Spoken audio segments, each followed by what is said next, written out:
ትዳር የህይወት ዘመን ቁርጠኝነት እንደመሆኑ መጠን አብሮ ለመኖር የማይመች ወይንም ለወደፊት ህይወትሽ እንቅፋት ሊሆን የሚችልን ሰው ቀድሞ መለየት በጣም አስፈላጊ ነው።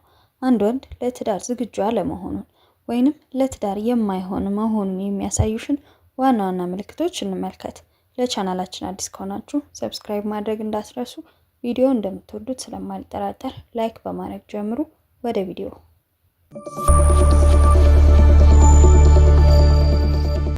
አንደኛ፣ ኃላፊነት የማይሰማው ከሆነ። ትዳር በጋራ ኃላፊነት የሚመራ ተቋም ነው። የራሱን ስህተት አምኖ የማይቀበል፣ ሁልጊዜ ሌሎችን የሚወቅስ፣ የገንዘብ አያያዙ የተዝረከረከና ለወደፊት ህይወቱ ግልጽ እቅድ የሌለው ሰው ለትዳር አስቸጋሪ ነው።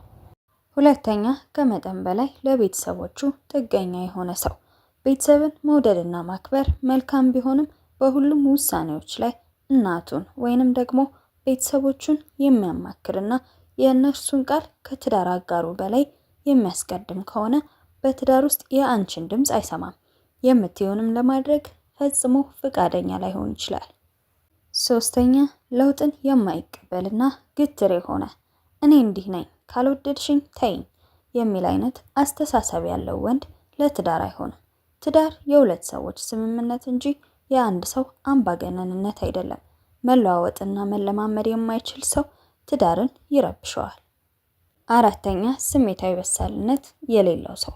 ሲቀየም የሚያኮርፍ፣ በጭቅጭቅ ጊዜ የሚጠፋ፣ ስሜቱን በሰለጠነ መንገድ መግለጽ የማይችል ወይንም እንደ ሕፃን ልጅ የሚነዛነዝ ወንድ ለትዳር ገና አልበሰለም።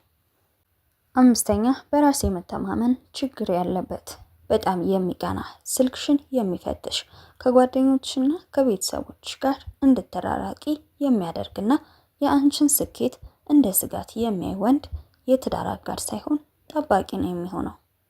ስድስተኛ፣ ውሸታምና ታማኝነት የጎደለው፣ በትንሽም ሆነ በትልቅ ነገር ላይ የሚዋሽ ሰው መተማመንን ይገድላል። መተማመን በሌለበት ደግሞ ትዳር ውስጥ ሰላም አይኖርም። ደግሞም የሚያታልልሽ ከሆነ ይህ ሰው በእውነትም ለትዳር የሚሆን ሰው መሆኑ አጠራጣሪ ነው። ሰባተኛ፣ ስራ ፈትነትና ስንፍና፣ ለራሱ መሻሻል የማይጠር፣ ስራ የማይወድና ሁልጊዜ በሰው እጅ ላይ የሚመለከት ሰው የቤተሰብ መሪ ሊሆን አይችልም። ትዳር ጥረትና ትጋት ይጠይቃል። ስምንተኛ፣ አክብሮት የሌለው፣ በንግግሩ የሚያቃልልሽ፣ በሰው ፊት የሚያሳፍርሽ፣ የአንቺን ፍላጎትና ስሜት የማይገነዘብ ወንድ ለትዳር በፍጹም አይሆንም። ክብር ከሌለ ፍቅር ዋጋ የለውም። ዘጠነኛ፣ ለሱስ ተገዢ የሆነ፣ ቁማር፣ መጠጥ፣ ጫት ወይንም ሌላ ማንኛውም አይነት ከቁጥጥር ውጪ የሆነ ሱስ ያለበት ሰው ቅድሚያ የሚሰጠው ለሱሱ እንጂ ለቤተሰብ አይደለም። ይህም የኢኮኖሚና የስነ ልቦና ቀውስ ያስከትላል። አስረኛ፣ አመፀኛና ጠበኛ፣ አካላዊም ሆነ የቃል ጥቃት የሚያደርስ ወንድ በፍጹም ለትዳር አይሆንም። ዛሬ እጁን የሚያነሳ ወይንም የሚሳደብ ሰው ነገ በትዳር ውስጥ ከዚህ የባሰ ሊያደርግ ይችላል። ማንም ሰው ፍጹም አይደለም። ነገር ግን እነዚህን ነጥቦች በአንድ ሰው ላይ በብዛት የሚታዩ ከሆነ የህይወት አጋር ለማድረግ ከመወሰንሽ በፊት በጥልቅ ልታስቢበት ይገባል። የዛሬው ቪዲዮ ይህንን ይመስል ነበር።